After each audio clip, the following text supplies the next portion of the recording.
Assalamualaikum warahmatullahi wabarakatuh. Alhamdulillahirabbil alamin. Wassalatu wassalamu ala asyrafil mursalin sayyidina Muhammad wa ala alihi wa ashabihi ajma'in wa ba'd.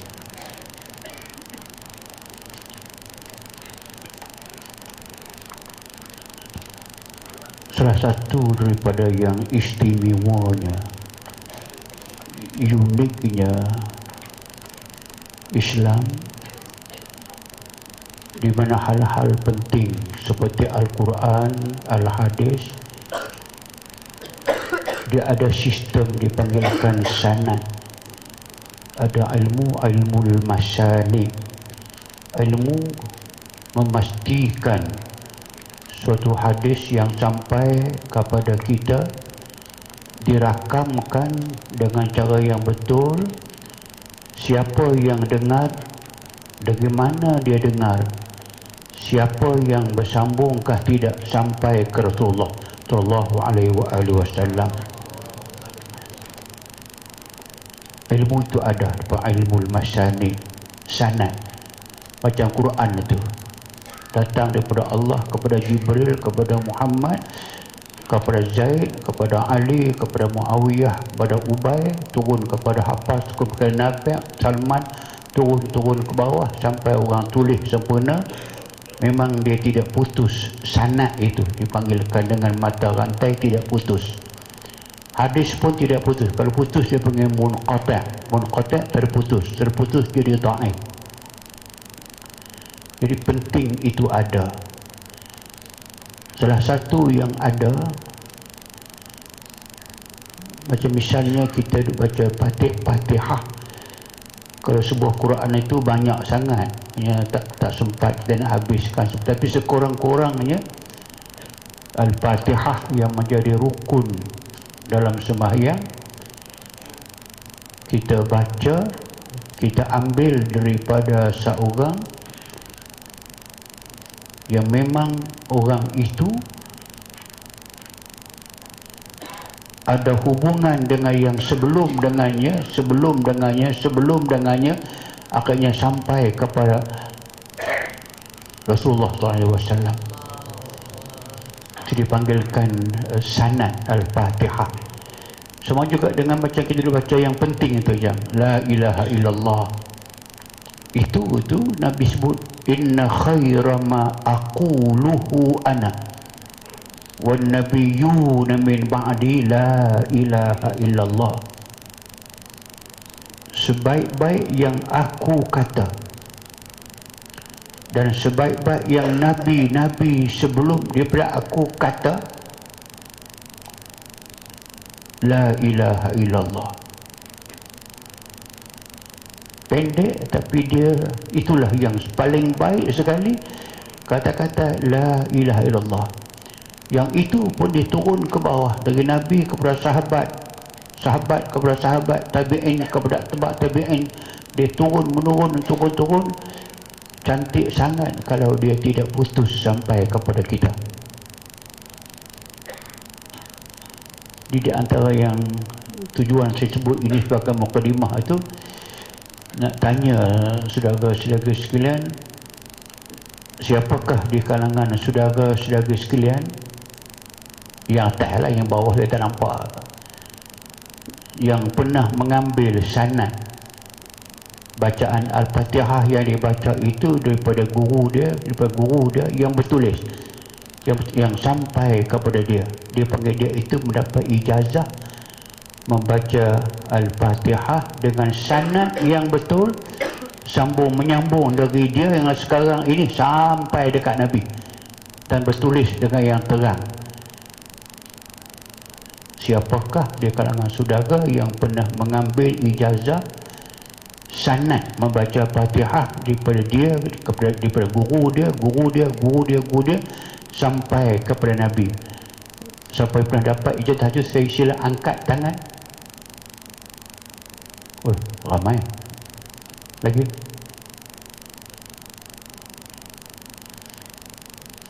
Okey, terima kasih, saya dapat gambaran. So banyak lagi yang tidak dapat. tak apa, boleh.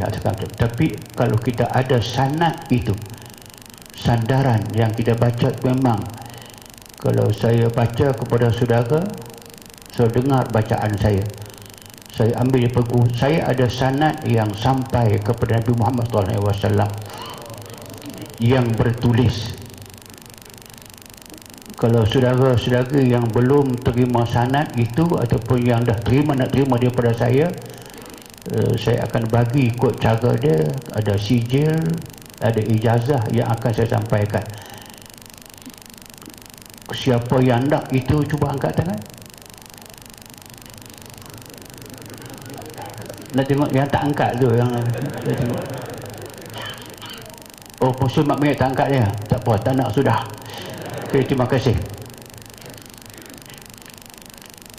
Saya ada sanad itu yang bertulis, saya ada ijazah yang akan bertulis daripada guru kepada saya, dan saya akan tulis sanad itu sampai kepada saya dan sampai kepada saudara. Setiap orang akan mendapat sanad, lagipun saudara dengar saya baca Fatihah berapa puluh kali dah. So akan diajar lagi, so akan ambil daripada saya nanti bacaan 10 yang pertama itu yang bermula dengan Al-Fatihah. So itu dipanggilkan, saya talaqikan kepada saudara kepada ayat wa innaka latulaqal qur'ana min ladun hakimin alim. Kamu akan dibaca Al-Quran, sanuqri'uka fala tansa. Kamu akan dibaca Al-Quran, cara talaqi, dengar bacaan Jibril. Lepas Nabi baca balik kepada Jibril, min ladun hakimin alim, yang datangnya daripada Allah yang maha bijaksana lagi maha mengetahui. Itu sanad Al-Fatihah. InsyaAllah saya minta Rostia akan mengusahakan buat sijil yang cantik-cantik,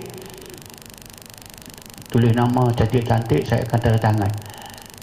Kedua, sanad la ilaha illallah ataupun sanad zikir.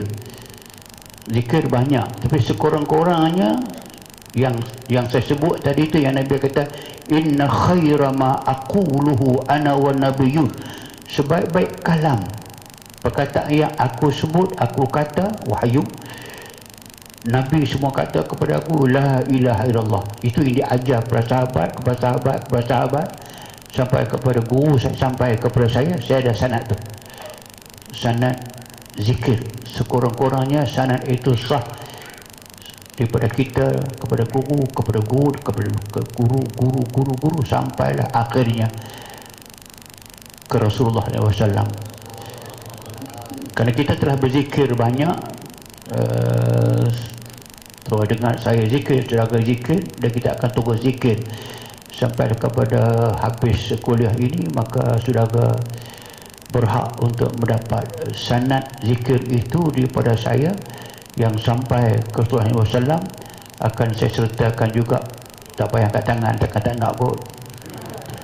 InsyaAllah kita akan dua-dua tu, saya harap Rustia ingatkan saya balik, dapatkan sijil daripada saya. Kita akan buat sijil baru yang akan saudara orang yang grup yang pertama yang tak kenapa masa zikir tadi saya teringat, kenapa saya tak bagi ni, masa saya baca patut, mengapa saya tak berikan sanad itu kepada yang sebelum nasib lah. Bukan nasib saudara baik, ilham datang, dan saya nak bagi sanad itu, dan saya telah yakin sanad yang saya ambil itu sah sampai dekat Nabi SAW. InsyaAllah. Kita masuk pada bab yang ke-6, ini pengobatan Islam berdasarkan fatwa-fatwa ulama.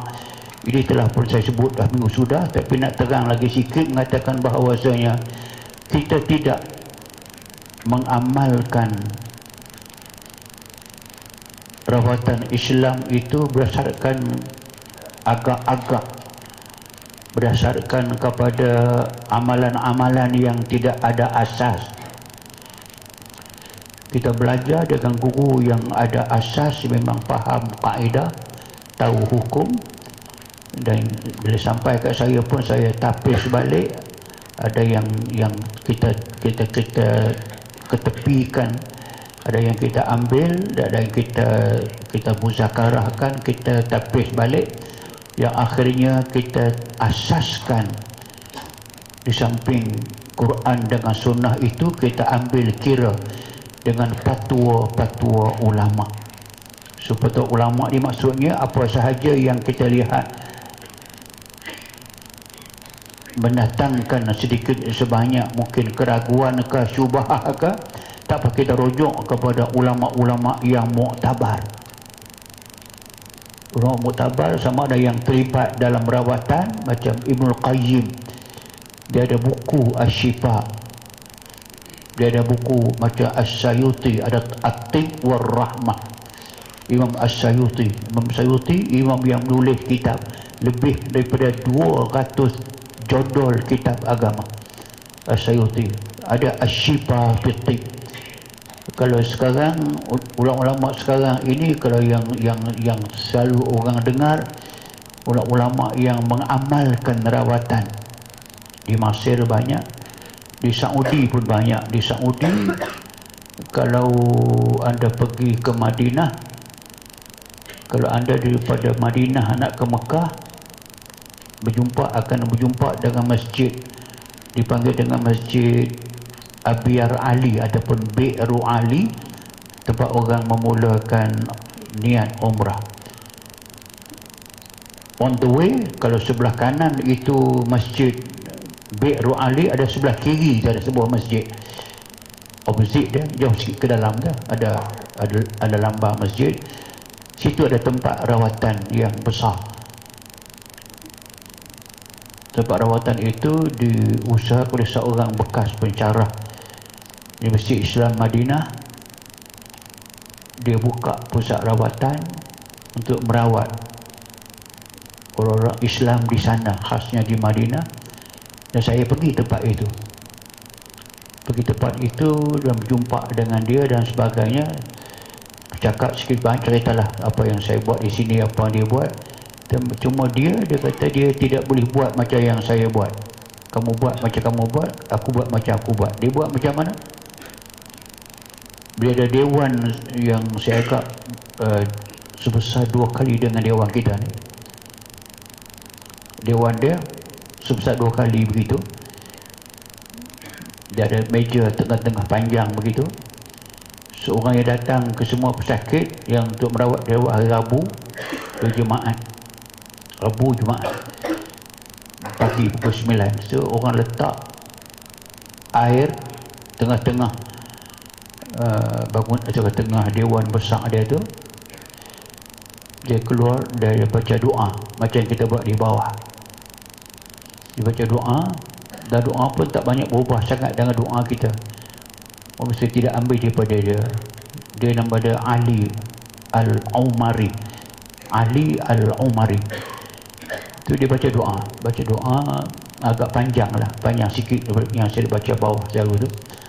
Lepas baca habis, baca doa, orang yang sakit tadi ni yang dalam dewan besar itu pergi ambil botol masing-masing. Dia tunggu di pintu keluar, seorang keluar, dia pegang, dia tiup, sudah. Datang seorang bawa air, dia tiup, dia pegang sikit kepala, dia pegang belakang ke mana, sudah. Sebab orang ramai.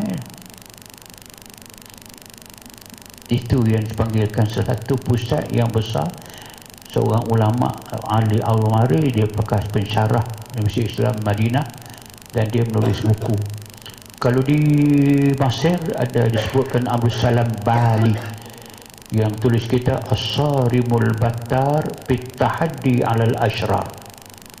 As-Sarimul Battar, pedang yang amat tajam untuk memotong. As-Sarim untuk potong. Lil Ashrar, orang-orang jahat, ahli sihir. Dia ada pusat rawatan dan dia ada buku dia yang tersebut tadi tu. So di Yaman banyak pusat-pusat rawatan. Kalau di Sudan ada satu pusat rawatan dan pernah keluar dalam di Discovery. Saya pun ternampak ada 2 kali. 2 kali saya tengok dia keluar. Kita pun dah keluar Discovery. Darul Syifa telah keluar Discovery banyak kali dah. Keluar yang di Sudan ni, di Khartoum Sudan.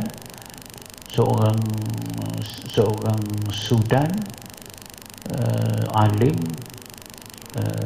agak berumur. Dia berubat, dia pakai tungkat satu, tak panjang, tungkat dalam 3 kaki kot, kecil. Dia duduk atas kursi begitu. So datang pesakit, bawa pegang air, dia letak tungkat tu atas kepala, atas bau. Entah apa dia baca sebelah, dia tiup dia air tu, orang tu pergi. Artinya semua kaedah yang kita buat ini tidak lari daripada itu. Balik kepada masalah, itulah yang ulama-ulama semua pakat. Ikhtiar untuk menyembuhkan penyakit manusia itu ada banyak cara. Salah satu daripada caranya ialah dia panggil ruqyah. Ruqyah itu dengan menggunakan kaedah bacaan sebaik yang terbaik, bacaan yang terbaik, bacaan yang didengar oleh pesakit tu. Dia tak boleh main diam begitu. So ada peranan suara, walaupun kita baru tahu sahaja mengatakan air, jika dibacakan sebagai bacaan kepadanya, air itu akan berubah sifat asasi molekul air. Air ada molekul, ada betik-betik halus yang kecil macam zarah begitu. So molekul air ini kalau kita ambil dia, kita proses dengan proses yang betul ke arah mengenali dan melihat kepada satu molekul itu apa dia rupa dia, bagaimana rupa satu molekul air. Apa diproses dengan cara membesarkan berapa juta kali, dia dapat gambaran satu molekul air itu ada yang rupanya menakutkan, rupanya amat buruk, strukturnya amat tidak menentu, warnanya pun gelap, rupa tidak betul. Bila dibacakan bacaan yang baik, dibaca bacaan yang baik, makna yang baik padanya, molekul itu dia berubah daripada unstructured molecule kepada structured molecule yang rupanya pun cantik, akhirnya dibesarkan. Itu yang kita nak ada dalam gambar kita, rupanya macam diamond, cantik macam the star. Ada brightness, daripada darkness kepada brightness. Rupanya air respon kepada bacaan. Bacaan yang baik, lagi baik rupa dia. Apakah lebih baik daripada Quran? Apakah ada yang lebih baik daripada Quranul Karim? Memanglah Quran yang terbaik. Membaca Quran pada dia, maka dia berubah. Ayat yang kita kumpul banyak ni, dia mendengar azan, mendengar bacaan kita dalam semayang, mendengar kita baca Yasin, ramai kita zikrullah. Itu ahsanal kitab, Allahu nazzala ahsanal hadisi kitaban mathaniya taqsha'irru juludul ladina. Allah lah yang menurunkan ahsanal hadis, secantik-cantik perkataan, mathaniya, penuh dengan puji-pujian, taqsha'irru minhu, apa dia, taqsha'irru, kulit ini akan respon segera, akan berubah dan akan merasakan kehebatan ayat Allah Ta'ala itu. Jadi kalau itu kita faham sebagai asasnya, maka memang sebab tu yang orang buat di masjid-masjid itu, walaupun mereka tidak faham sangat, tapi kita faham. Malam Jumaat datang masjid, letak air di tengah-tengah masjid, keliling, baca Yasin, baca doa. Air itu memang amat berkhasiat untuk dijadikan sebagai ubat. So, saudara akan ambil nanti sampai kuliahnya nanti.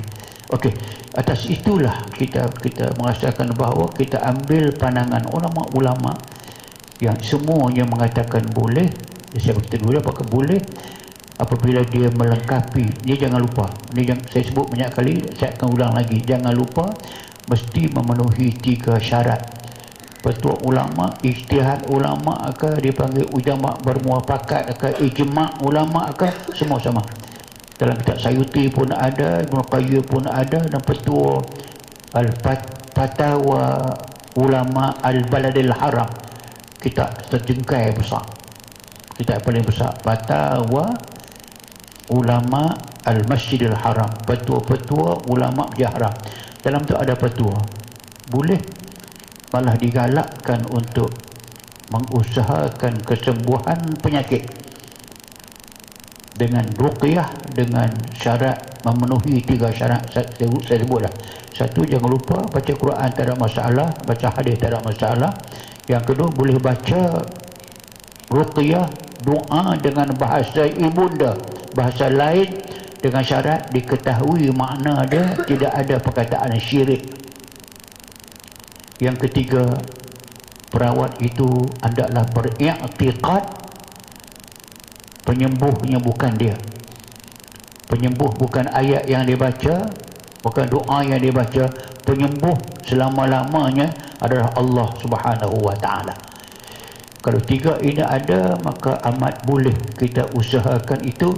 Semua pakat alim ulama dipanggil ijma'. Dulu dalam minggu lepas saya sebut dah bahawa Nabi telah menunjukkan ada beberapa metodologi rawatan. Nabi sebut sebagai petunjuk, tapi Nabi juga sebagai seorang yang pernah merawat. Sahabat-sahabat pernah merawat. Jibril datang pernah merawat. Jibril sebagai perawat, Nabi sebagai perawat, sahabat sebagai perawat. Itu memang telah sah ada. Kerana itu maka kita pegang sangat. Atas itulah maka kita katakan bahawa pengubatan Islam berdasarkan kepada petua-petua ulama. Termasuk yang petua ulama tadi, saya ulang lagi sekali, termasuk petua ulama boleh menggunakan garam ditaburkan pada tempat yang disyaki, dirasakan ada gangguan, makhluk halus yang mengganggu orang, macam rumah ada bilik yang mengganggu. Tapi jangan tuduh, jangan tuduh, kata jangan mudah-mudah tu kata rumah ni memang keras lah. Memanglah keras, rumah buat daripada simen. Dah dia pandai-pandai katanya ada 4 ekor jin ke 10 ekor jin. Jangan sebut begitu, kerana tidak ada. La ya'lamul ghaiba illa hu. Ayat banyak sangat, tidak ada yang mengetahui ghaib melainkan dia sahaja. Hatta Nabi sendiri pun mengatakan bahawa law kuntu a'lamul ghaiba lastaksartu minal khair wa ma massani as-su. Kalaulah aku mengetahui yang ghaib, Nabi kata kalau aku mengetahui yang ghaib, lastaksartu minal khair, aku akan minta semua yang baik sahaja berlaku atas aku. Wa ma massani as-su, satu apa pun kejahatan tak kena ke atas aku. Tapi banyak kejahatan kena atas aku. Orang racun aku makan, aku tak tahu pun ada racun. Kambing tu bagi tahu, kambing yang telah dimasak oleh Zainab Al-Yahudiyah, kambing yang telah dimasak, bila Nabi start makan saja, kambing itu kata, ada sahih, dia kata, ya Muhammad la ta'kulni wa ana masmumah. Suaranya jelas, ya Muhammad. Ada riwayat katakan ya Rasulullah, tapi saya ambil yang senang, wahai Muhammad, jangan makan, aku telah diracun. Nabi ludah.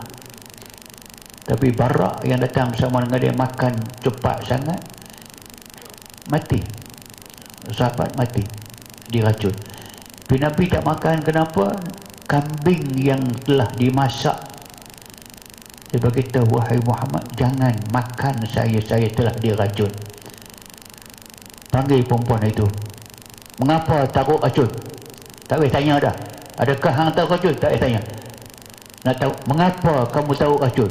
Dia kata mudah, kalau kamu betul Nabi, kamu selamat.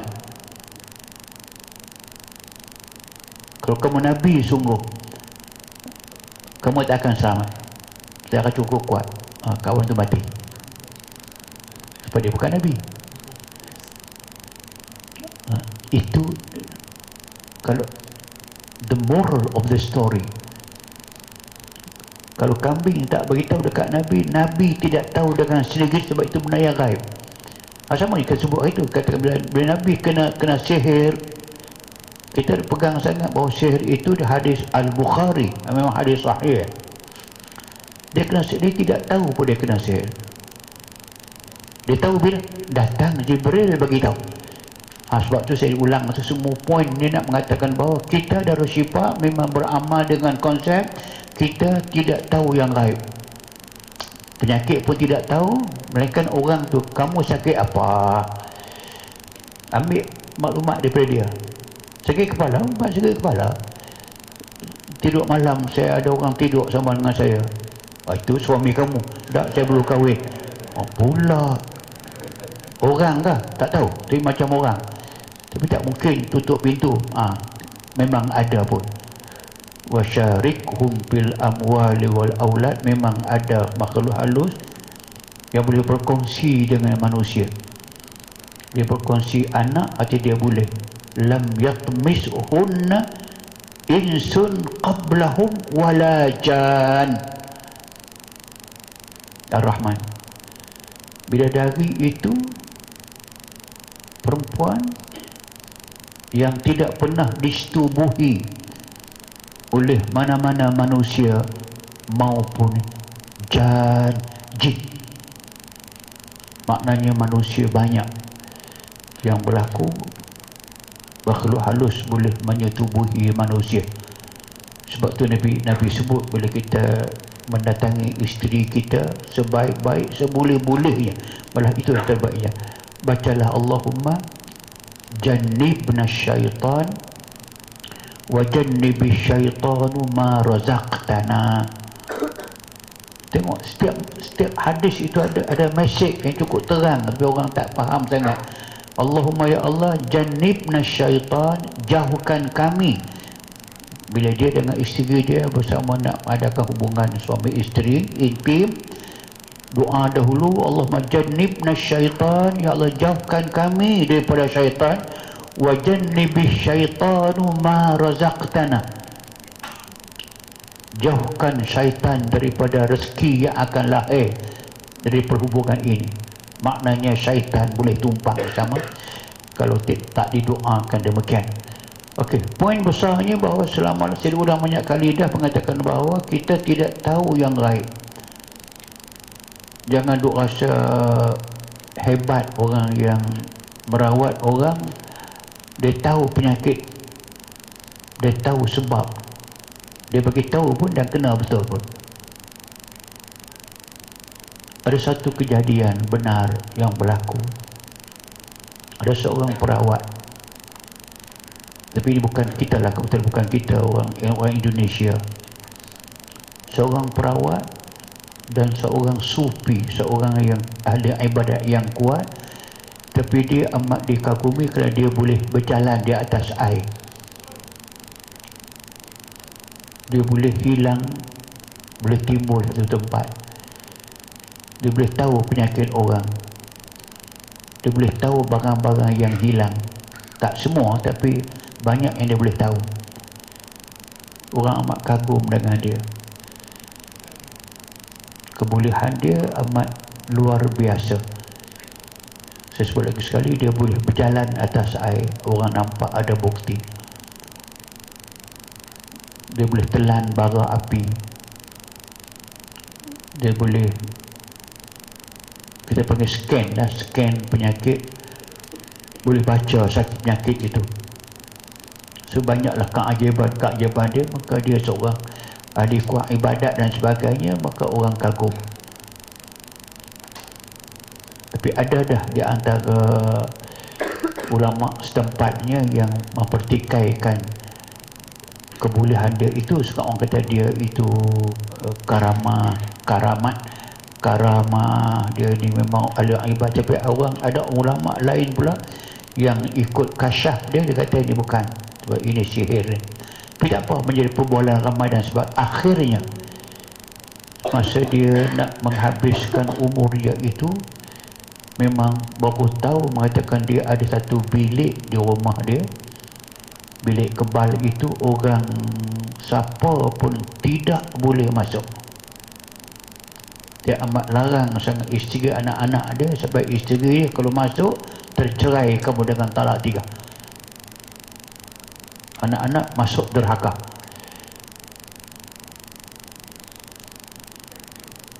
Tapi dengan latar belakang keanehan tadi itu tidak padan bila dia sakit nak mati. Sakit nak mati itu sakit yang amat ganjil, sebab lidah dia keluar panjang sangat. Lidah keluar sampai sejengkal, sampai boleh dengan matanya buka yang agak menakutkan, dengan rambut dia, dengan apa semua.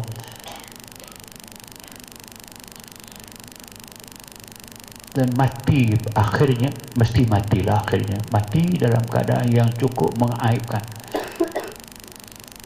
Dia banyak buang kain dia, maaf saya lah, dia pegang dia punya kemaluan dia, tunjuk dekat orang. Pelik. Tak apalah, ringkasnya dia mati. Allah yarhamu. Lepas mati, maka bilik tadi boleh dibuka, pecah. So masuk bilik, baru terbongkar rahsia. Apa dia? Dalam bilik itu ada 7 buah Al-Quran. Semuanya terbuka dan ada tahi manusia di atas Quran. Ketujuh Quran semua ada tahi yang dia biar ada tu. Tentu. Kedua ada patung. Ada patung yang berdakap, ada patung yang bogel yang ada alat sulit itu nampak dan sebagainya. Dan ada tangkai-tangkai yang banyak, dan ada jampi mentera. Baru tahu jampi mentera yang ada tu semua sihir. Memang di atas keperluan sihirnya hendaklah menghina Islam, menghina Nabi. Baru jumpa perkataan yang amat jelas. Auzubillah. Dia start dengan bacaan dia. Ini yang saya sebut daripada awal ni, kita boleh patut sebut kemudian bila sampai ke sini. Kenapa tidak mudah orang hukum itu sesat? Kerana buku-buku yang ada dalam tu semuanya bermula dengan A'udzubillahi minasyaitanirrahim, Bismillahirrahmanirrahim, Astaghfirullahalazim, Astaghfirullah, La hawla wa la quwwata illa billah. Macam mana insan boleh sampai ke situ? Tempat rahim itu boleh tukar jadi rajim. Tempat rajim itu tukar kepada rahim. Baru tahu mengatakan itulah dia amalan sihir. Bila sihir, memang sihir boleh buat barang yang ganjil-ganjil. Belah dada boleh, belah kepala pun boleh, sebab orang tak berasa apa. Potong kaki boleh, tapi tak putus lah. So saya kata ini sembarang yang gaib macam ni kita tak mau ada. Tujuan saya mengatakan tidak mau ada dalam amalan rawatan Islam ini benda yang boleh nampak sangat bercanggah dengan syarak.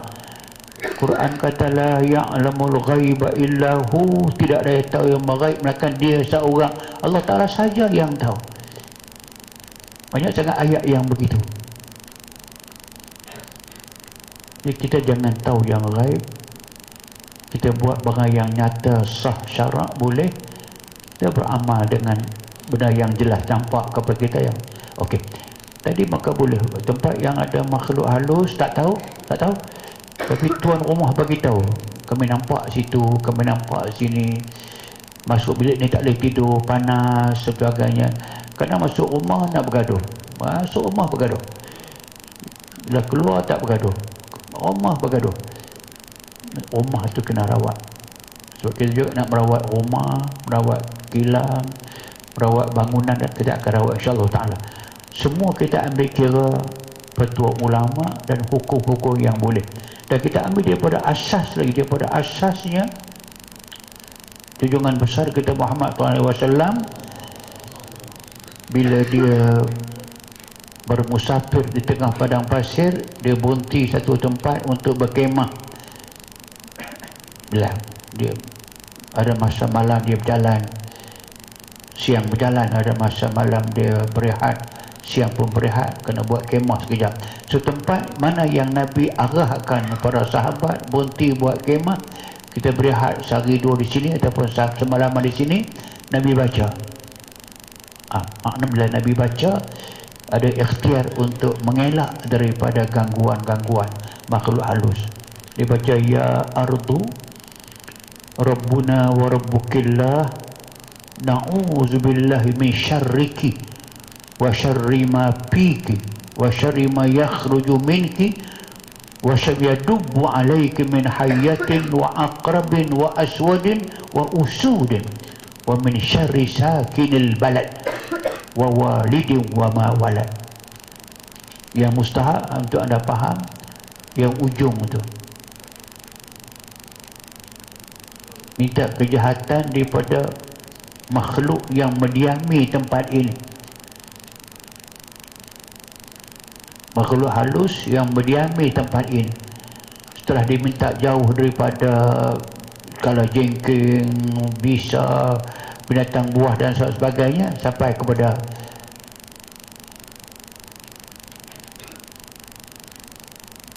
sakinil balad wa min syarri sakinil balad. Sakini penghuni, al-balad tempat ini, tempat yang kami tumpang ini balad. Mungkin ada makhluk halus yang berdiami tempat ini sebelum kami, mungkin sekarang ada, dan kami nak tumpang, Allah Ta'ala izinkan tempat bertemu sini. Jangan kamu yang ada sini mengganggu kami pula. Syar, kami tak nak kejahatan kamu.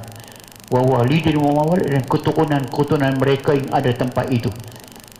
So Nabi dah berikhtiar berdoa cara macam itu. So kita pun boleh.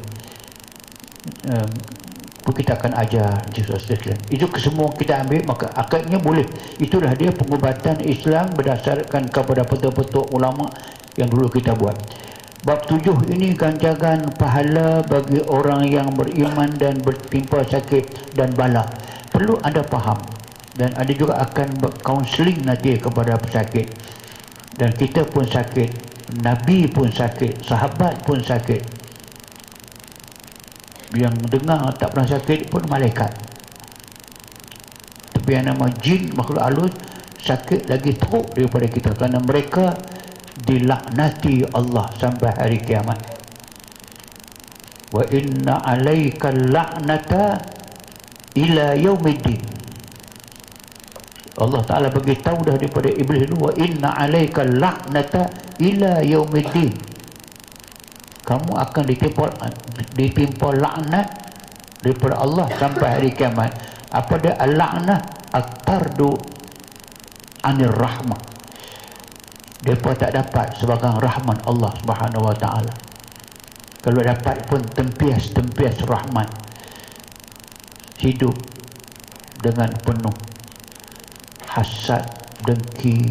Itu sebab tu bila sebut hasad, sebut dengki, itu kerja syaitan, kerja iblis. Tak cukup dengan dia hasad sama-sama dia hasad kepada Adam dengan tak pasal-pasal. Dia hasad kepada anak-anak Adam, dia hasad sama-sama dia. Orang yang menyimpan dalam dirinya perasaan tak senang dengan orang senang, dia tak senang hati melihat orang senang.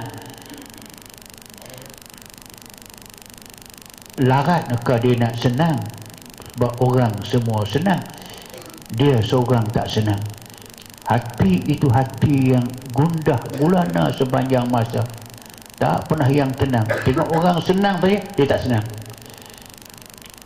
Iblis wa inna alaika la'nah, maka memang kena laknat sepanjang mereka tidak senang selama-lamanya. Kerana itulah maka tadi saya sebut lima tadi, akhirnya kita tahu orang yang dilaknati itu akan mengganggu kita, termasuk tempat tinggal tadi. Kalau kita tumpang tempat itu mungkin dia ganggu kita, kita protect, kita jaga diri kita, jangan bagi mereka protect dengan ikhtiar tadi, memohon kepada Allah. Allah beri pertolongan kepada kita, maka kita selamat. Okey, ganjaran pahala dengan kita faham yang keduanya, bahawa bila kita sakit memang Allah uji kita dengan sakit. Wa ma asabakum min musibatin, apa sahaja musibah ya Allah kenakan kepada kamu, illa kaffara lahu an kufirat lahu an sayyi'atih, itu kafarat kepada dosa yang ada pada dia, kafarah aniz zunub. Dan begitu sampai kepada hatta kamu berjalan, duri lekat sedikit di kain kamu, tak kena isil, kena kain, Allah nak kafarahkan sedikit dosa kamu. Kena kaki luka, Allah kafarahkan dosa kamu yang sedikit dengan ujian yang begitu, dengan syarat musibah itu anda terima. Itu adalah kerja Allah.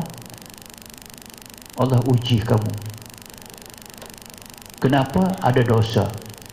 Boleh tak musibah berlaku dengan tak ada dosa? Boleh.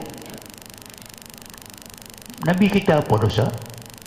Tengok musibah yang dia kena.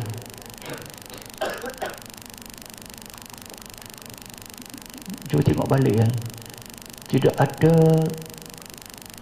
suatu usaha murni yang baik macam usaha para nabi-nabi itu untuk mengeluarkan manusia daripada kejahilan kufur kepada iman kepada Allah, daripada neraka kepada syurga, dengan bahasa yang baik, budi pekerti yang elok, tak pernah menyakiti orang, tak pernah langsung ada dengki dan sebagainya.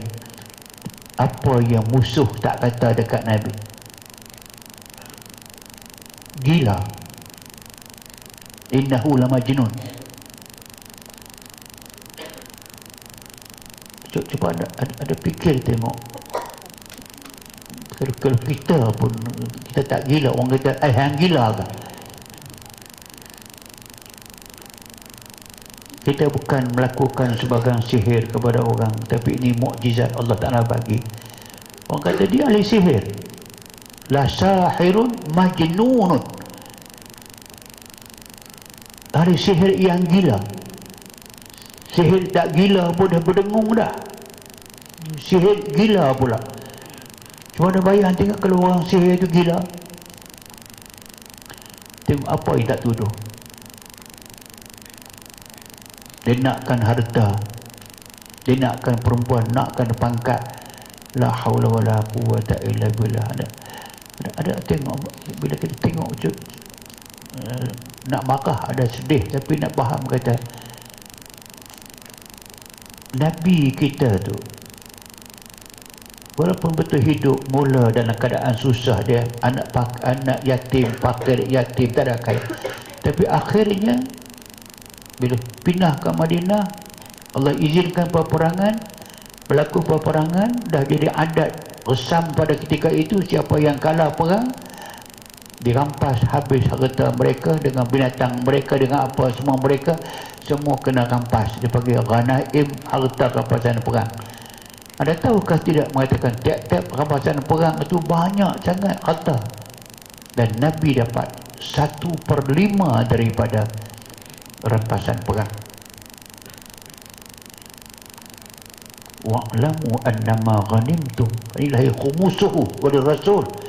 Khumus 1/5 untuk Allah, untuk Rasul. Banyak mana? 20%. Tak akan tetapi, sampaikah tidak yang Nabi dapat itu ke rumah dia untuk keluarga dia? Soalan, sampaikah tidak, bawa balikkah tidak peruntukan 20% yang Nabi dapat itu bawa balik ke rumah dia ke tidak, isteri Aisyah dapat ke tidak, Hafsah dapat ke tidak, Maimunah dapat ke tidak, Sufayyah dapat ke tidak, atau anak-anak Nabi tu, Ruqayyah, Ummu Kulsum, Zainab, tak pernah sampai ke rumah. Semua dibagi habis kepada orang.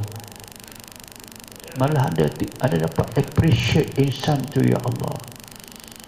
Satu kali balik daripada peperangan Tabuk lah, berkumpul harta peperangan Tabuk itu banyak sangat.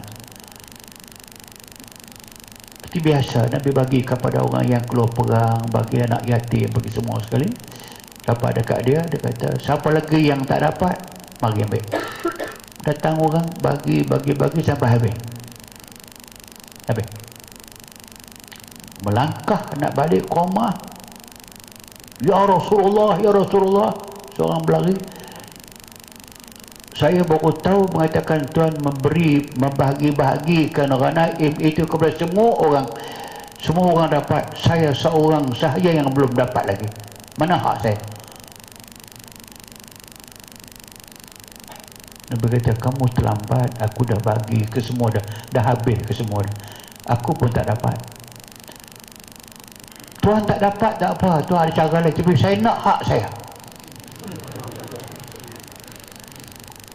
Nabi kata, izan izhab ila al-fulanul fulani, kamu pergilah kepada si fulan, ambillah apa yang kamu nak kepada kamu. Habar dekat dia kata, utang Muhammad nak bayar. Umar pegang Nabi, ya Rasulullah, Rasulullah dengan keluarganya apa pun tak ada, habis ke semua dah. Orang ni lambat, kesalahan dia, mengapa nak kena hutang pula? Nabi tanggung hutang pula kerana dia yang lambat ini. Tapi bangun Abu Dzar Al-Ghifari,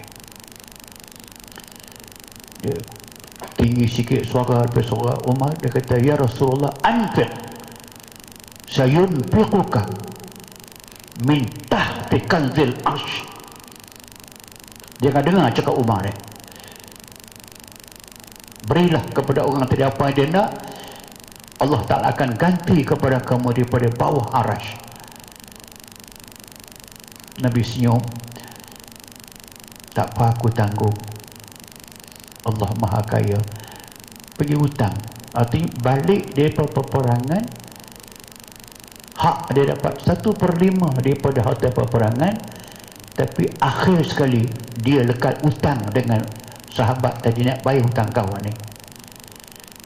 Itu insan. Seelok itu budi pekerti, seelok ajaran yang dibawa itu Islam, langsung tidak ajak orang buat jahat, semua orang buat baik belaka.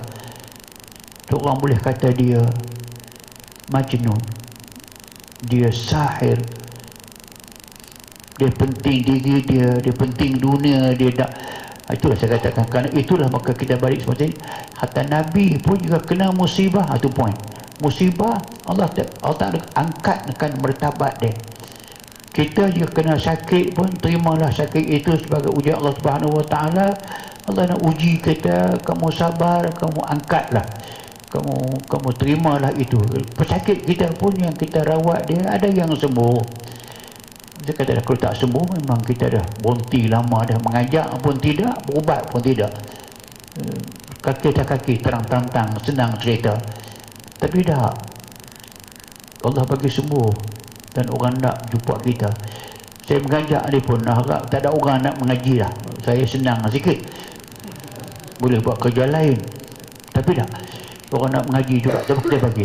Atas itu, ini kesemua ujian. Sabar menanggung itu memang ada ganjaran yang besar. Kita kena faham begitu. Dan ganjaran kita belajar pun ada tidak datang percuma.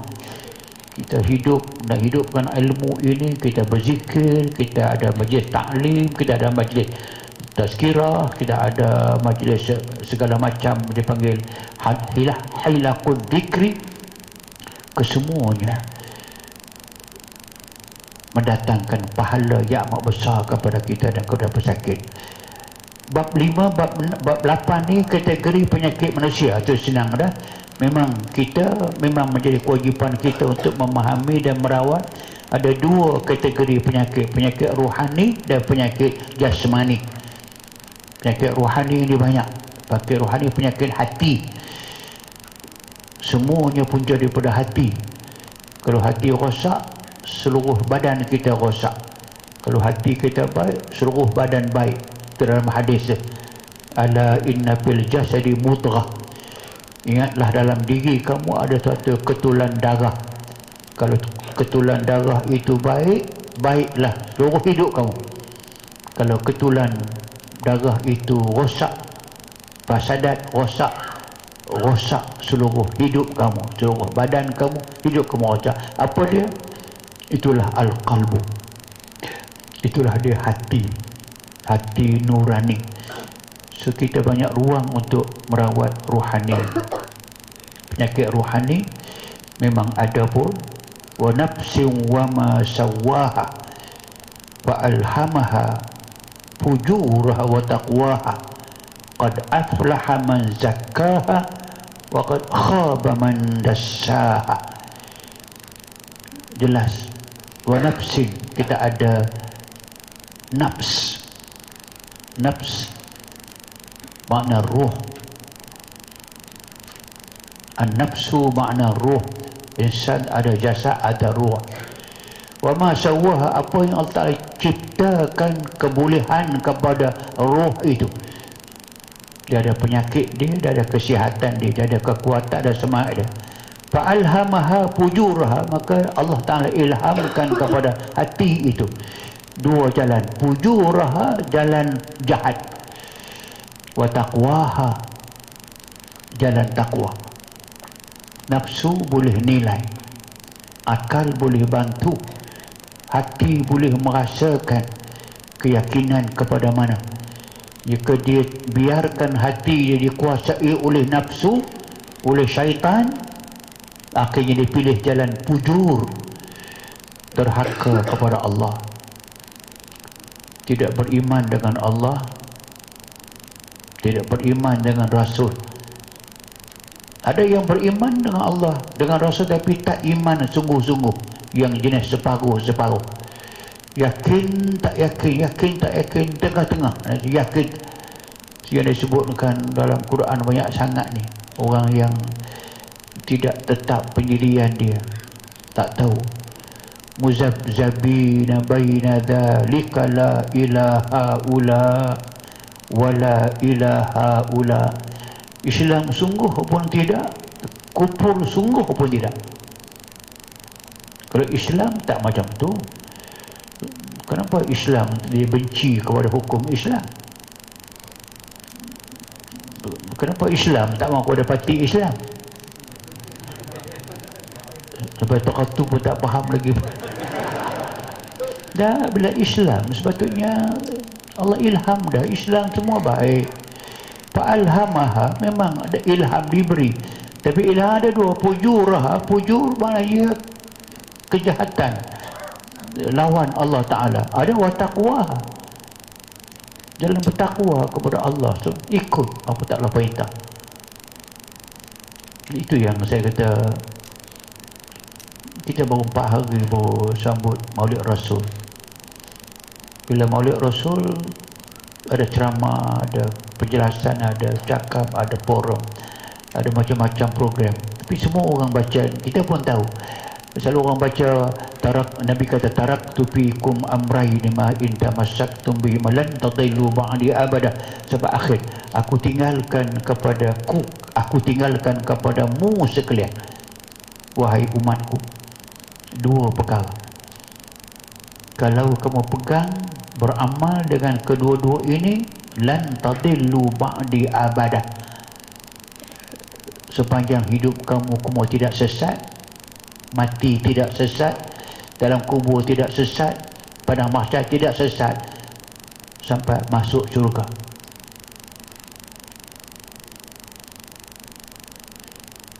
Apa dia dua pusaka itu? Satu Al-Quran, doa sunnah. Itu hadis tu senang tengah hafal dan orang semua kita pun dengar banyak kali dah. Tapi masukkah tidak dalam kepala ummah ini dan kepala kita sekalipun, kalau pegang dengan Quran, pegang dengan sunnah, tidak sesat. Kalau tidak pegang Quran, tidak pegang sunnah, sah sesat. Dan sesat selama-lamanya. Dunia sesat, nak mati susah. Yang tadi itu memang ada Quran yang jelas, walau tara is yatawaffal ladzina kafarul malaika yatribuna wujuhahum wa adbarahum wa dhuqu adzabal hariq. Sah. Nak mati pun malaikat pukul muka, pukul punggung dengan suara yang kuat mengatakan zuqu adzabal hariq, rasalah azab yang membakar ini. Maknanya kalau kita tidak pegang dengan Quran, tidak pegang dengan sunnah, kita sesat. Betul? Kena jawab soalan. Adakah negara berpegang dengan Quran dengan sunnah? Kalau anda kata ya, betul ke ya naik? Kalau anda kata tidak, maknanya kita dalam sesat. Adakah masyarakat Islam Malaysia berpegang Quran dengan sunnah? Adakah individu kita berpegang Quran, pegang sunnah? Situ tu yang terhenti. Kalau di dalam tekan, jadi persoalan balik dia, negara kita sambut Maulid Rasul ke peringkat agung kena hadir, pemasyuri kena hadir, menteri semua kena hadir, ada anugerah pula, bagus lah tu, semua bagus. Tapi pameran untuk dikatakan sayang dekat Nabi, betulkah kita berpegang dengan Quran, dengan yang Nabi katakan lan tadillu ba'di itu? Kena faham. Memang kalau nyata tidak pegang dengan Quran, tidak pegang dengan sunnah, banyak hal, semakna kita dalam keadaan sesat. Sesat pun dikata lan ujung itu abadah, selama-lamanya. Merdeka dah 50, yang pentingnya lebih setengah kurun dah, lebih setengah kurun. Adakah kita mendekati Quran, mendekati sunnah, atau jauh Quran dengan jauh as-sunnah? Itu memang kalau sudah renung balik itu, dan saya cakap ini atas nama seorang insan yang saya nampak sangat itulah masalah besar yang sedang kita hadapi. Bagaimana kalau kita mati dalam keadaan kita sesat, nak lepas macam depan Allah Subhanahu Wa Taala tu. Tak ada rugi kalau kita ajak diri kita, ajak masyarakat nak balik kepada yang boleh menyelamatkan kita dunia dan akhirat. Memang kita akan mati, kita akan masuk kubur itu, ya, jangan lupa. Kalau telah kita lakukan apa yang terbaik untuk elak daripada kesesatan, tak apa. Kalau kita terlibat dengan kesesatan itu, sepatutnya semakin tahun kita ingat kat Nabi, ingat sunnah, semakin dekat kita dengan sunnah, dekat kita dengan Quran. Apa yang tak betul dengan Quran, betulkan balik apa yang Quran tak. Banyak mana isi Quran yang kita tidak peduli. Riba, agak, judi, tutup aurat, amalan-amalan mungkar, makruf tidak ditegak, mungkar ditaja, dibesarkan. Semua ini akan balik kepada yang pokok besar sekali. Itulah penyakit rohani. Tak keluar tajuk masih ada lagi. Rohani tu fa'alhamaha fujura wa taqwa. Allah ilhamkan fujur yang derhaka Allah Ta'ala, wa taqwa jalan takwa. Takwa untung dunia, untung akhirat. Itulah yang Nabi sebut, saya sebut tadi. Nabi datang susah-susah, bawa ajaran yang baik-baik, diri dia dah, hatta sampai Nabi wafat sendiri pun. Ada tahu Nabi wafat, apa yang ditinggal kepada keluarga dia? nahnu ma'asyiral anbiya la nuras, kami para anbiya rasul tidak meninggalkan sesuatu untuk diwarisi. Tak ada harta, tak ada harta. Harta apa? Dia wafat pun baju besi, baju besi baginda, baju besi tergadai di tangan seorang Yahudi. Kenapa dia gadai? Dia ambil duit itu dibeli syairan di ahlihi, beli gandum untuk keluarga dia. Awak susah sangat kan sampai tak ada orang Islam yang boleh bantu lah. Kan menantu dia Osman bin Affan. Osman min Asriya Madinah, orang yang terkaya di antara yang terkaya di Madinah. Wakar kaya, Umar kaya, Ali miskin, Rabi'ah kaya, semua kaya para sahabat. Tu macam Sa'd bin Rabi'ah tu, orang kaya Madinah. Yang bagi harta dekat Nabi, aku tak nak, bagi kat orang lain lah, bagi kepada Rabi'ah. Rumah kata, harta kamu simpan, isteri kamu simpan, aku nak hutang kamu 10 dinar. Bagi percuma separuh harta lah, aku boleh buat kerja tapi aku tak ada modal. I'tini dainan qardan 10 dinar. Nabi kita bagi orang lain. Akhirnya dia wafat dalam keadaan baju besi dia tergadai. Mana tak ada utang lah, gadai maknanya dia tak dia bayar, ambil baju besi je lah. Nak Abah kata langsung yang nama dunia ni tidak ada pada dia, yang tinggal hanya satu capal yang telah lusuh, yang telah begitu buruk, yang dijahit dengan tangan dia, baju jubah Yamani, serban yang besar hijau yang panjang bonjol tu, anak panah, cincin, mohon. Itu yang dia tinggal. Sedangkan Islam telah merebak, telah berkembang, ada sampai ke Mesir, sampai seluruh tanah Arab. Peperangan 28 peperangan ke semua tu dia menangis orang Islam ke semua balik dengan ghanaim yang cukup banyak. Tapi Nabi wafat dalam keadaan begitu, keadaan dia. Yang penting kepada dia tadi, wa taqwaha, ketakwaan kepada Allah telah ditanamkan kepada orang, dan akhir kesemua telah berjaya. Kategori okey.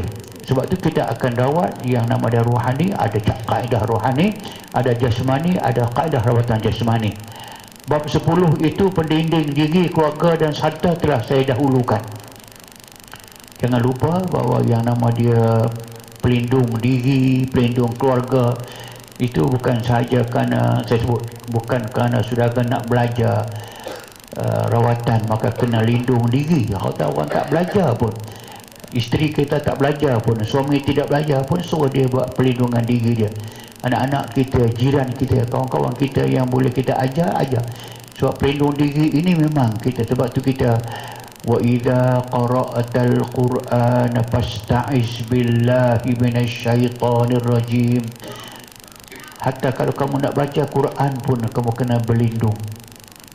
Perlindungan kena, hatta nak baca Quran, apa kena mengena baca Quran dengan perlindungan? Dah, musuh kamu sentiasa cari jalan, masa yang sesuai untuk mereka melakukan kerja. Wa min syarri hasidin idza hasad, ada peluang sahaja yang dengki akan berdengki kamu. Tapi dia musuh yang utama kita ialah syaitan. Kita baca tu, inna syaitan lakum aduun mubin. Syaitan tu musuh kamu yang amat nyata, amat jelas. Maka berlindung daripada syaitan, berlindung daripada manusia, daripada sebarang penyakit. Jadi saya sebut itu, ada nak berjalan kan, nak buat apakah, baca bismillahirrahmanirrahim la yadurru ma'asmi syai'un alim. Baca yang tu dulu.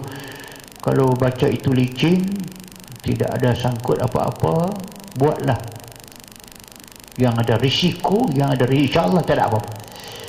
Kalau ada apa-apa Allah Ta'ala tunjuk, minta tunjuk dengan nama Allah tidak akan berlaku kemudaratan. Apapun yang langit runtuh ke, bumi terbelah dua ke, kamu tidak mudarat. Oh Samiul Alim. Baca yang itu jadi amalan. Ayat kursi jadi amalan. Sebelum tidur baca ayat kursi, baca mu'awizat jadi amalan. Itu semua dipanggil pelindung diri yang boleh memberi guna kepada kita daripada bukan sahaja untuk menghadapi musuh yang nyata, ada musuh yang tidak nyata. Sebab tu banyak yang berkata wa akharina min dunihim la ta'lamunahum wallahu ya'lamuhum. Musuh kamu ni banyak, ada yang kamu tahu, ada yang kamu tidak tahu, tapi Allah tahu. Minta lindung ke semuanya dengan terus menerus menjadikan amalan-amalan dan zikir yang kita bagi, yang sedang kita ajar, yang sedang kita amalkan, jangan tinggal. Bukan itu sahaja, atau zikir lain pun yang ada telah belajar dan boleh zikir. Ada peluang baca Quran, ada peluang buat ibadat dan sebagainya. Kesemuanya sebagai itu, macam Yasin, surah Yasin,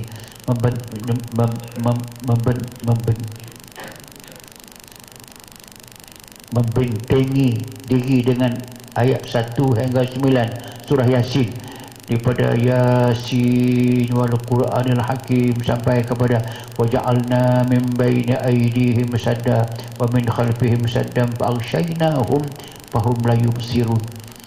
Dan kami jadikan di hadapan kamu tembok, di hadapan belakang kamu tembok, memisahkan antara kamu dengan musuh kamu. Fa'aghshaynahum, kami tutupkan mata mereka, mereka tidak nampak kepada kamu. Bila kita minta, kalau orang niat jahat pun kepada kita, dia tak nampak kita.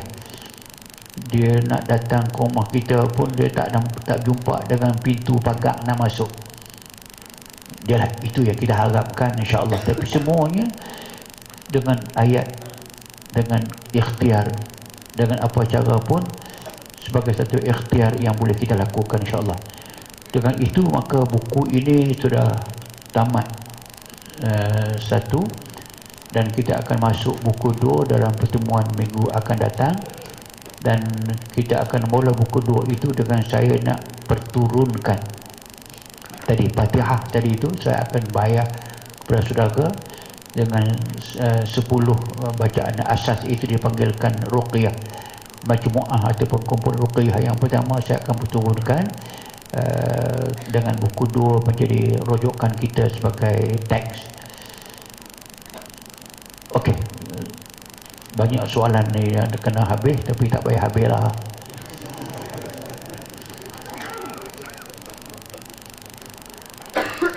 Apakah hukum seorang muslimat mengerjakan umrah dengan penumpang mahram? Saya nak jawab, tapi saya nak syorkan kepada saudara, kita manfaatkan waktu kita terhad ini dengan soalan-soalan perubatan dan rawatan. Kalau yang ni boleh, tapi ini kalau kena hadir dalam majlis saya mengajar di surau itu, kita mengajar perdoain, itu banyak soalan-soalan ketika itu yang kita jawab khas bagi menjawab hal-hal pekah. Ataupun saudara tanya saya jawab dalam harakah. Kolom harakah saya itu memang saya hidupkan balik untuk jawab soalan masyarakat. Sini kita jawab soalan-soalan tentang rawatan, tentang yang tidak faham dan sebagainya. Tapi kalau rawatan pun, ikut saya tanya saya nak rawat lumpuh macam mana, jawapan dia tunggu masa akan sampai. Okey, mahram. Okey, mengerjakan orang muslimah tidak boleh berjalan seorang diri tanpa mahram bagi jarak yang lebih daripada 2 marhalah. 2 marhalah jarak orang itu boleh qasar jamak semayang. Kalau dia bermusafir lebih 2 marhalah 93 km atau 56 batu, maka dia wajib ada mahram dengannya. Itu hadis, dan itulah amalan orang kebanyakan sampai Saudi terlampau menekankan yang itu, sampai kepada pi umrah kalau tidak ada mahram tidak boleh. Dia tak bagi visa pun. Atau dia bagi dah pun dia tarik balik. Baru ni ada satu kes, dia pergi umrah, dia tumpang mahram yang tidak sabit itu mahram dia, maka tumpang saja, terbukti di airport Jeddah, dia kena hantar balik. Itu is too much lah, is too much. Okey. Hukum sebenarnya mahram itu wajib kalau jalan untuk pergi ke Mekah penuh dengan fitnah dan perempuan itu tidak selamat. Contoh dia macam orang Arab daripada Madinah nak pergi ke Mekah, kalau perempuan seorang lagi tumpang sama lelaki Arab di padang pasir, tidur padang pasir bermalam-malam, dia seorang diri, boleh selamat tak dengan Arab begitu? Maknanya fitnah berlaku dan memang tak selamat. Yang itulah dia wajib ada mahram. Tapi kalau jalan telah amnul fitnah, memang sah, tidak berlaku fitnah, jalan cukup selamat, telah berlaku dah pun. Zaman Osman bin Affan, Hafsah nak pergi umrah, Osman izinkan dia pergi tanpa mahram. Dua lagi muslimah yang ikut dia pergi tanpa mahram. Yang ada pun dipanggil aqranihah, dia pergi tumpang kawan-kawan dia. Maka tanpa mahram, Osman telah benar, pasal yang pergi itu rombongan yang aman, cuma Umar yang mengepalai dia. Telah berlaku dah. Jadi key dia, kalau tidak aman, perempuan itu terancam keselamatan dia, kehormatan dia, wajib kena ada mahram. Bapa dia, abang dia yang rapat dengan dia. Kalau sudah aman, zaman Osman itu tidak sangat aman, tapi telah diberi kebenaran. Kita seluruh orang Islam, perempuan nak pergi belajar, Malaysia ke London, Malaysia ke Tokyo, Malaysia ke Okinawa, kebanyakan perempuan kita muslimah pergi, memang pergi seorang diri dia, kawan-kawan dia aja. Mahram mana dapat boleh ikut tapi Toronto. Kalau wajib mahram, makna kita wajib bukan barang yang tak mungkin orang boleh tanggung, dia panggil masyakkah. Sebab kesimpulan dia, saya sama dengan orang sama Yusuf Qaradawi dalam petua dia, sama dengan Osman tadi dalam, boleh pergi umrah sebab kita telah aman daripada fitnah. Contoh dia, kalau bangi, orang bangi nak pergi umrah, daripada bangi perempuan seorang diri dia pergi dengan abang dia ke adik dia ke siapa ke, pergi ke airport. Bangi ke airport, ada orang tahan tengah jalan nak rokok orang ke, so aman sampai ke airport. Sampai ke airport, kalau malam lampu dah cerah terang benderang, pergi check in, nak masuk ke Kuala Tubang, ada masalah ke? Naik Kuala Tubang, tidur sekejap sampai Jeddah, ada masalah ke? Sampai ke Jeddah, check out, selesai, dapat Syekh tunggu naik bas sampai ke Mekah dengan selamat, ada masalah ke? Jawapan dia tidak ada. Itu dipanggil Maka dengan itu boleh perempuan tadi pergi dengan syarat dia dapat visa. Tak dapat visa tak boleh pergi juga. Hukum dia boleh, dia menumpang dengan aqraniha, dengan kawan-kawan dia, memang aman. Islam begitu, dia tengok kepada Allah begitu. Memang bila Islam larang tu ada sebab. Bolehkah macam zaman tadi saya katakan, orang perempuan daripada Mekah nak pergi ke Yaman, naik padang pasir, jalan padang pasir, dia kerja seorang diri dengan jual orang lain yang bukan wali dia, bukan mahram dia. Tak, kita pun tak sedar, memang tak akan aman. Maka tak boleh. Kalau aman maka boleh. Wallahu a'lam. Hukum seorang bapa yang menikah, yang menidakkan hak seorang anaknya. Contohnya seorang bapa mempunyai 3 orang anak, 2 daripadanya anak diberikan harta pusaka, manakala yang seorang lagi tidak diberi dengan alasan anaknya itu sudah mempunyai harta. Hadis Nabi yang sahih, ada seorang sahabat yang macam inilah, telah memberi harta dia kepada anak-anak dengan tidak sama. Ingatlah beza antara miras, antara pusaka. Setelah bapa tu mati ada harta pusaka, kalau dia mati saja pusakanya mesti dibahagi ikut hukum faraid. Hukum faraid, laki-laki dapat 2 bahagian, perempuan 1 bahagian, compare antara kedua sekali. Okey. Itu kalau bahagi pusaka. Kalau nak bahagi harta yang hidup dipanggil hibah, seorang sahabat Nabi telah membahagikan harta kepada anak dia tak sama banyak. Nabi panggil, dia kata, i'dil baina abnaik. Kau nak bahagi bagi sama-sama dengan kesemua anak-anak kamu, lelaki dan perempuan. Lelaki dan perempuan bagi sama. I'dil. Atau itulah, maka yang tadi itu bukan alasan untuk orang ni ada, orang ni tidak ada. Tak, bukan alasan. Kalau yang ada tadi itu dia tuntut hak dia. Melainkan jika dia tidak tuntut hak dia, dia reda, maknanya dia hibah balik. Bapa bagi tadi tak apa, tapi kat saya tak apa, saya reda, dan ya, hak saya itu saya bagi kepada adik-adik dan abang. Itu boleh dibuat demikian. Sama juga dengan bagi pusaka tadi.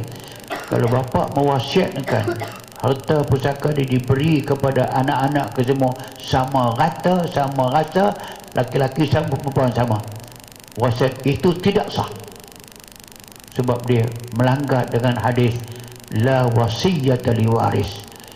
Dia tak boleh wasiat kepada waris. Dia mati, waris kena terima pusaka berdasarkan pembahagian Al-Quran Al-Karim.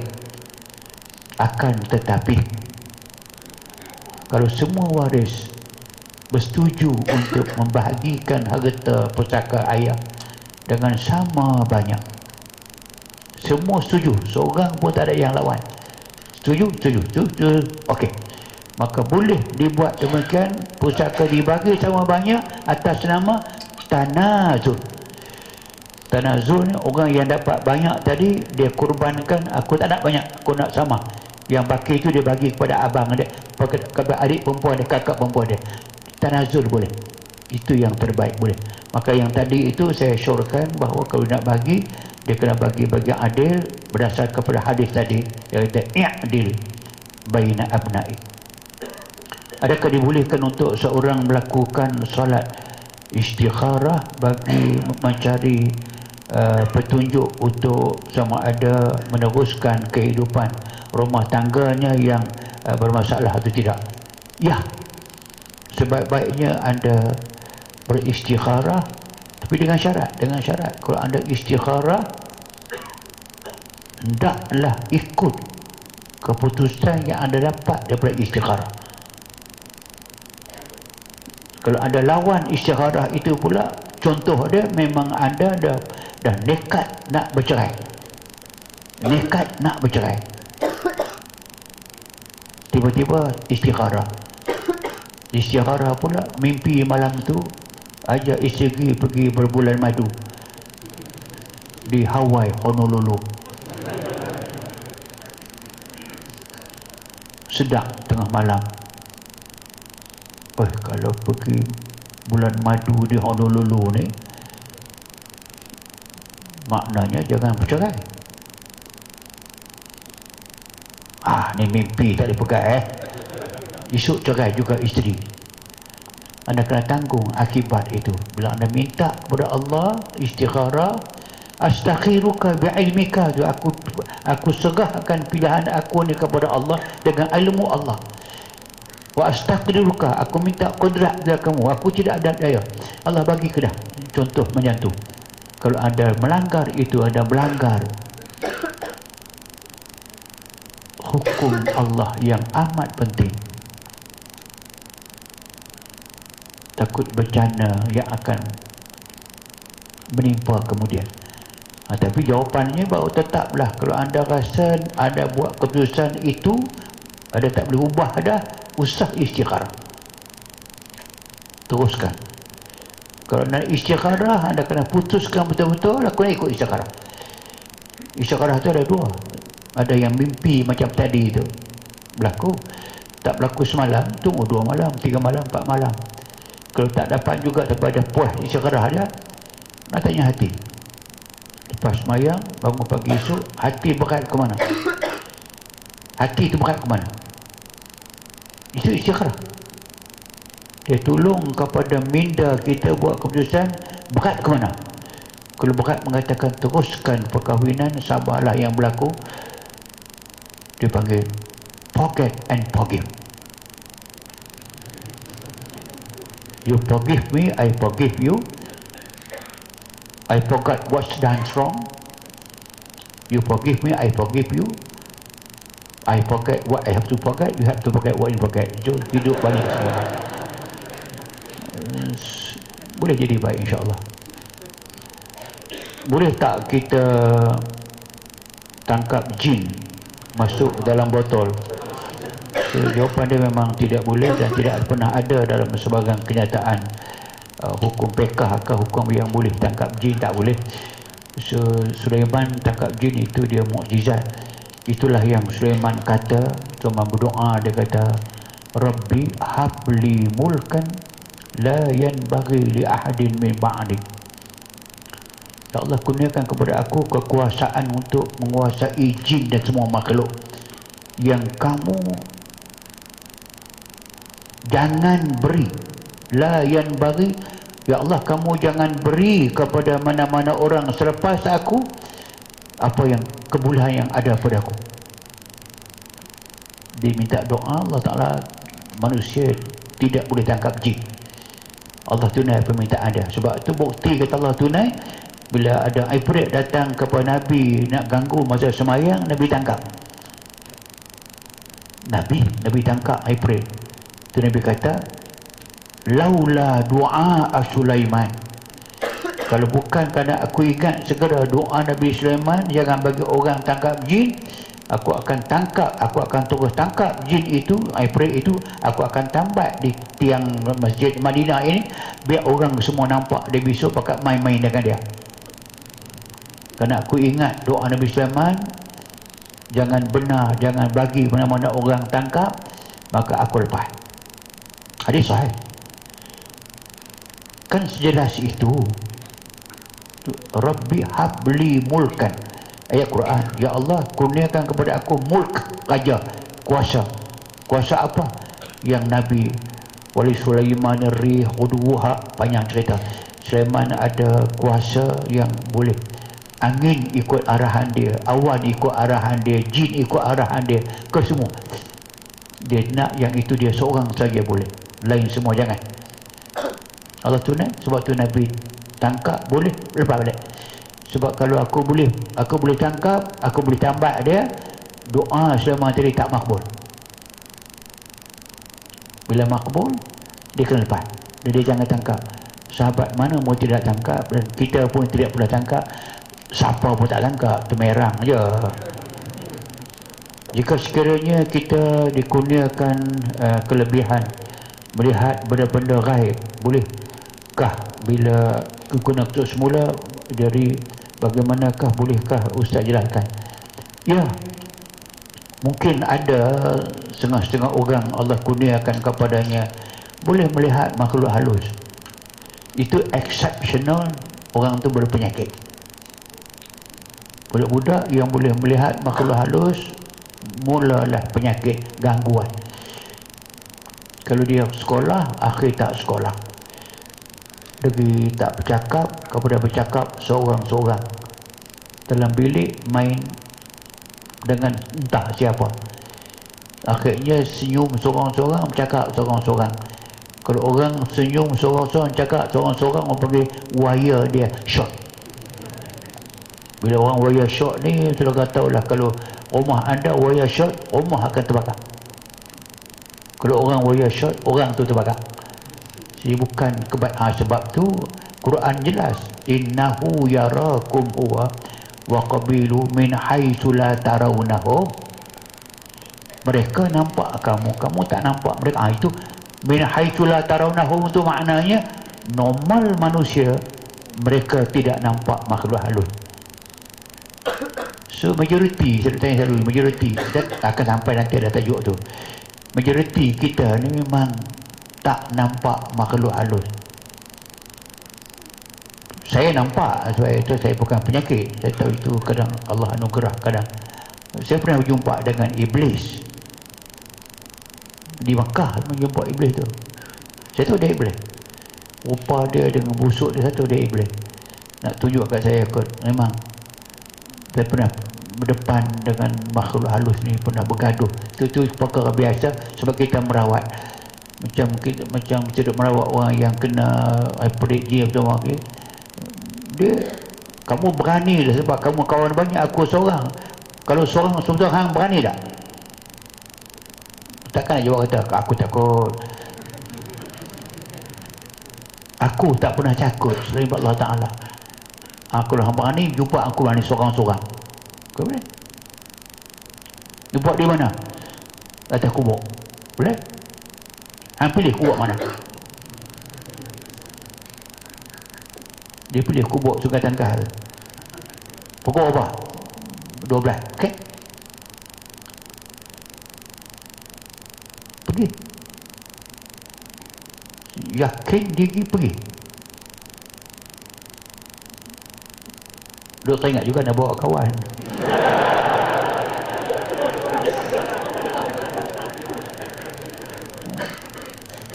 Saya pergi. Tunggu tengok. Anak buat apa? Terasa lah bulu rumah naik apa semua. Okay? Tunggu kat setengah jam. Tak ada pun. Merang lebih. Aku tahu kamu ada, tapi kamu tak berani. Cuba kamu tunjuk diri kamu tengok. Tak ada pun. Kita balik. Itulah saya balik pada asasnya. Jangan ambil kira itu. Saudara sebut tadi, mungkin saudara juga nampak. Saudara tahu ke tidak, macam kita ada zikir ini pun tetap jamaah kita berzikir. Banyak sangat yang melapor dekat saya, kita zikir. Beramai sudah muslimah, baru ni muslimah. Jumpa dengan saya, Ustaz, saya nampak dengan mata yang jelas. Bila Ustaz berzikir, kita berzikir, di belakang Ustaz ada makhluk, kiri ada, kanan ada, atas ada. Saya tanya, makhluk yang sayap tu ke? Yang bersayap. Kamu rasa takut? Dah tak takut. Saya rasa nak datang ke Ustaz kalau boleh. Dia jangan datang, nanti kata kamu syok waya pula. Dah ada orang nampak. Itu anugerah yang macam tu. Dia malaikat boleh nampak, tu jelas dalam hadis. Macam datang Jibril dekat Nabi tu, orang semua nampak. Okey. Itu bukan penyakit. Kerana bila kita zikir, kita terasa. Sebab ini jelas daripada hadis Al-Bukhari, hadis Muslim, hadis Abi Daud, An-Nasa'i itu, inna lillahi malaikatan sayyaratan yatufuna ala ahli dunya yaltamisuna majalis zik fa idza wajaduha raf panjang hadis itu. Allah Ta'ala ada malaikat, nama dia malaikat sayyarah. Sayyarah ni berjalan. Sarai siru sairan sayyarah. Malaikat ni kerja dia berjalan. Berjalan apa dia? Apa tujuan berjalan? Dia cari majlis zikir. Apa dia majlis zikir? Majlis yang ada padanya kumpulan orang ramai. Zikir Allah, baca ayat Quran, baca hadis, baca sunnah, mengaji ilmu, tazkirah, itu dia pergi majlis zikir. Pada wajah dua, bila mereka berjumpa dengan majlis zikir, mereka berhenti. Berhenti buat apa? Tumpang zikir sama. Apa kerja mereka? Rafu bi ajnahatihim, mereka mengepakkan ke atas mereka sayap rahmat mereka. Wa yaqulu, mereka berkata, halummu ila hajatikum, apa kamu nak mintalah, kami nak bawa permintaan kamu kepada Allah Ta'ala sekarang juga. Itu kita jumpa masa lain ada macam makna. Itulah yang dipanggilkan malaikat rahmah as-sayyarah yang datang ke tempat-tempat zikir. Kalau nampak itu anugerah, bukannya penyakit. Tapi yang tadi itu, kalau pergi sana jumpa makhluk halus, sini jumpa makhluk halus, rumah ni pun ada, rumah kamu ni pun ada, dia penyakit. Sebab kadang-kadang itu bukan di rumah itu yang ada, tapi dalam mata dia yang ada. Dia lahir di antara pelupuk mata atas dengan pelupuk mata bawah, tapi dia jadi macam lampu. Bila anda torch lampu, letak tangan situ, bayang dia ada di dinding.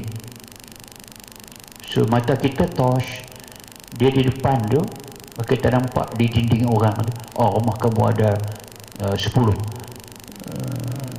jin aiprit. Dah, kamu yang sakit. Dia bukan di rumah tu, di mata kamu tu. Dia mata torchlight gitu. Tak tangan begitu, torchlight. Maka torch yang nampak tu bayang. Memang dia bayang kalau dia pegang. Kita kata orang tadi berpenyakit, pita mana boleh nampak. Dia orang tak tahu cerita tu. Bila kata rumah kita ada benda, dah kena buat kenuri lah pula, pakai masalah. Sedangkan yang sebenarnya dia yang bermasalah. Sebab tu di mana dia pergi pun dia nampak. Pasal barang ada kan ya? Sebab saya katakan tadi, maka seboleh-bolehnya jangan kita nampak. Boleh tak merawat orang yang berada jauh di tempat lain tanpa bertemu langsung orang tersebut? Ya, boleh. Hadis du'aur rajuli ala zahril ghaibi mustajabu. Doa seorang insan kepada sahabat yang jauh daripadanya lebih mujarab daripada doa di hadapannya. Doa di hadapan dia itu kadang mungkin ada riak, mungkin ada kalau perempuan pula mungkin ada pandang memandang ke, nak tanya dia kahwin dah lagi. Itu dah mula. Sebab dia kata doa rajul, doa seorang pendoa ala zahril ghaibi, dalam keadaan orang tidak ada di hadapan dia, mustajab. Sebab tu Nabi sebut kepada Sayyidina Umar, Sayyidina Umar bila nak pergi ke Mekah buat umrah, Nabi kata, ya Umar, la tansana min du'aika wa anta fil haram.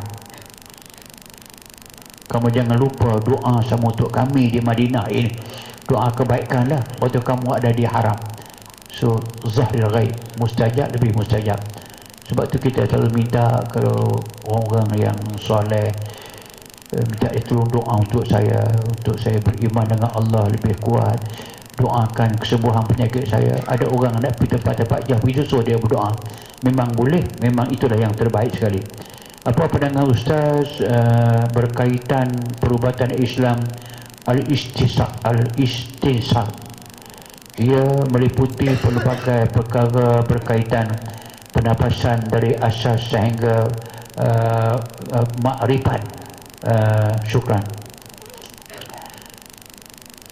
Terlalu banyak metod cara orang merawat dengan nama berbagai nama. Saya menasihatkan diri saya dan selesai kita jangan peduli yang orang buat. Sebab orang ada bidang dia yang dia buat, itu dia punya pasal lah. Kita buat cara kita dan kita ada kaedah kita. Dan kita elakkan seboleh-bolehnya daripada kita nak menyalahkan orang, melainkan yang jelas ada hukum, ada patuh. Misalnya kalau rawatan yang menggunakan dikatakan dengan pembedahan batin sebagai contoh, itu sebab sudah ada hukum dan dia sudah ada maklumat yang tepat bahawa dia adalah sihir, maka tidak boleh. Yang lain atas nama Kausar ke nama apa saja tu, banyak nama rawatan Islam yang sedang berlaku di keliling kita. Malah yang termasuk dalam nama rawatan Islam tu dah ratus dah di Malaysia sekarang. So kementerian masalah nak pilih yang mana tu masalah, nak iktiraf yang mana jadi masalah. Maka satu badan perunding akan ditubuhkan bagi menapis. Bukan nama sahaja Islam itu boleh dia pakai, amalan mereka, bacaan mereka, kaedah mereka, yang tadi termasuklah maka kita tidak tahu melainkan ada penyelidikan yang lebih halus untuk mengetahui yang ini Islam atau tidak. Kalau bercanggah yang tadi sebagai contoh, itu merupakan kaedah. Kalau rawatan ruqyah yang menggunakan jampi, mentera dan sebagainya, kalau melanggar 3 tadi itu, tertolak. Sebab tu nak kena, macam Nabi kata, a'ridu alayya ruqakum. Nabi pun nak hukum orang tu merawat tu boleh ke tidak. Nabi kata, kamu baca aku dengar dulu.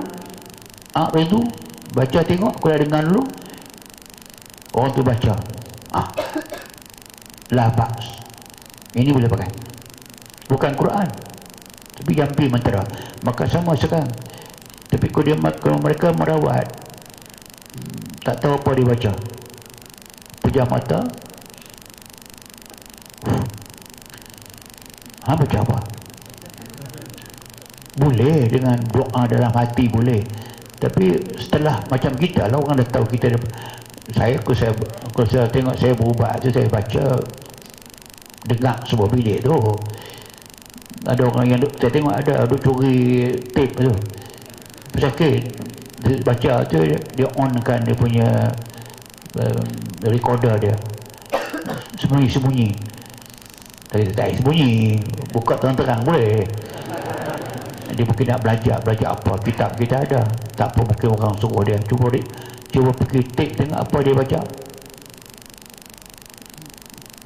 Takkan aku nak baca yang tak boleh. Tak apalah. Tapi yang penting sekali maklumat ini, apa saja rawatan itu masing-masing punya kebolehan. Ilmu tak sama. Kita penting yang kita punya ini, kita betul yang kita punya, insya-Allah taala. Bolehkah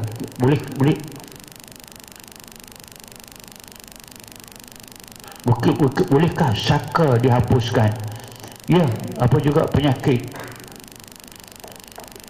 likul lidain dawa, itu asas daripada mula tu. Semua penyakit ada ubat. Sembuh bukan kerja kita, kerja Allah Subhanahu Wa Taala. Tapi saka atau penyakit gangguan makhluk halus memang ada ubat. Kalau kena ubat dia sembuh. Apa hukumnya baca isti'azah dengan lafaz a'udzubillahi laknatullah? Pertama, lafaz Quran jangan ditambah, jangan diubah, melainkan iqtibas. Kalau tak kerti iqtibas ni payah pula. Iqtibas ini maksudnya ambil ayat Quran, tambah beberapa perkataan untuk memperindahkannya. Boleh, tapi yang faham iqtibas. Kalau tak faham jangan buat. Kalau ini, kalau anda faham kata ayat itu sempurna, a'udzubillahi minasyaitanir rajim, boleh pakai sempurna. Lepas tu laknatullah alaih, boleh. Anda kena faham itu adalah doa yang Nabi juga pernah sebut.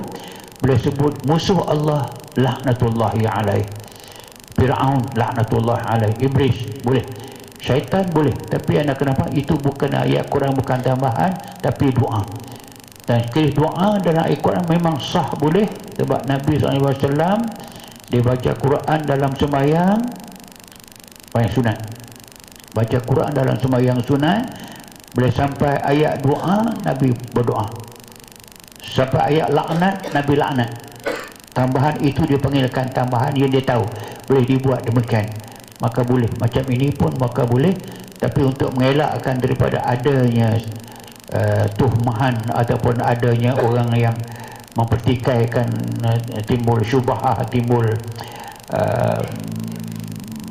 mengundangkan fitnah dan sebagainya, maka eloklah Quran yang anda baca itu anda tidak tambah, mereka baca cukup. Nak kata apa bila habis Quran semua, syaitan laknatullah, syaitan laknatullah, ulang lepas semayang, lepas macam boleh baca demikian. Akhir sekali, apakah pendapat Ustaz tentang tentang mengamalkan hadis-hadis dhaif?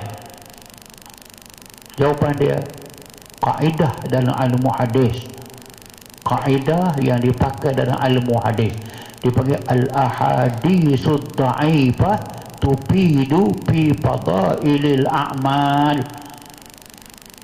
Hadis-hadis yang dhaif itu memberi faedah kepada boleh beramal dalam hal-hal fadilatul a'mal. Apa dia fadilatul amal? Macam hadis yang telah mengatakan bahawa siapa yang membaca ayat ini ataupun Quran ini ataupun surah ini, Allah Ta'ala akan kurniakan kepadanya 7 gantang daripada emas, 7 gantang daripada perak, 7 gantang. Macam itulah dia panggil. Baca ayat ni dapat pahala banyak ini. Pahala tu banyak sangat. Tapi menggalakkan kita baca. Hadis dhaif. Tapi hadis suruh baca ayat ini dapat pahala begini.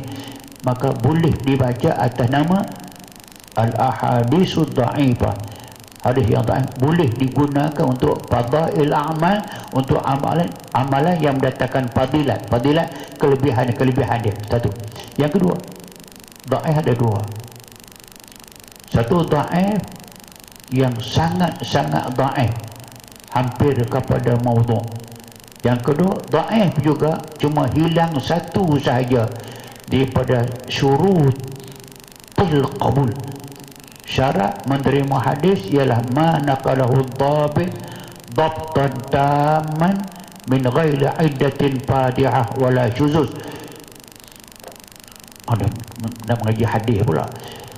So, hadis itu dia sahih apabila dipindahkan, dinakalkan, diambil daripada seorang yang perawi dia itu dhabtan, memang dia ingat betul, dhabtan taman, memang dia tak melupa. Min awalihi, daripada awal orang yang diriwayat sampai ke akhirnya dia tak pernah confuse, ila muntaha. Min ghairi illah, tidak ada sebarang cacat pada matan hadis. Matan hadis tidak ada cacat, orang mesti ada cacat. Sampai kesemuanya itu betul, maka dia terima. Hilang satu syarat. Apa dia? Hadis dipindahkan, diriwayat seorang, dia hafal, tapi dia ini kadang-kadang lupa. Maka hilang satu syarat.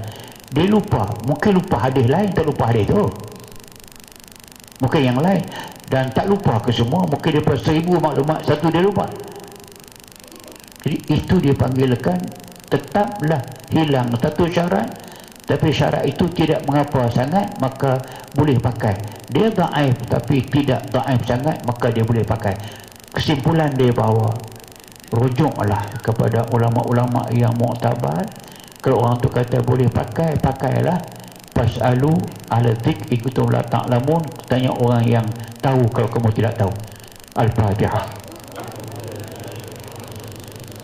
Bismillahirrahmanirrahim. Alhamdulillahil alamin arrahmanir rahim maliki yaumiddin.